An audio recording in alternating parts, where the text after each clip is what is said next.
আজকে বানাচ্ছি আলু বেগুন দিয়ে মোরলা মাছের চচ্চড়ি। মোরলা মাছের চচ্চড়ি বানানোর জন্য আগে থেকে ধুয়ে রাখা মোরলা মাছের মধ্যে নুন হলুদ মাখিয়ে গরম তেলে ভালোভাবে ভেজে নেব। ভাজা হয়ে গেলেই ওই তেলের মধ্যে অল্প পরিমাণ কালো জিরে আর কুচনো পেঁয়াজ দিয়ে ভেজে নেব। হালকা ভাজা হয়ে গেলে ওর মধ্যে আগে থেকে নুন হলুদ মাখিয়ে রাখা আলু দিয়ে হালকা নেড়ে চেড়ে নেব।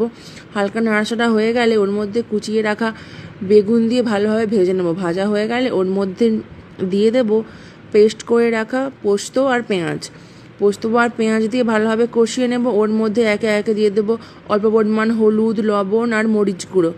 সব কিছু দিয়ে ভালোভাবে কষিয়ে নেব। কষানো হয়ে গেলে অল্প পরিমাণ জল দিয়ে দেবো। জল দিয়ে ফুটিয়ে নেব একবার ফুটিয়ে নেওয়ার পর আগে থেকে ভেজে রাখা মাছগুলোর মধ্যে মিক্স করে দেবো। মাছগুলো মিক্স করে একবার ফুটিয়ে নিলেই রেডি আপনার আলু বেগুন দিয়ে মোরলা মাছের চচ্চড়ি।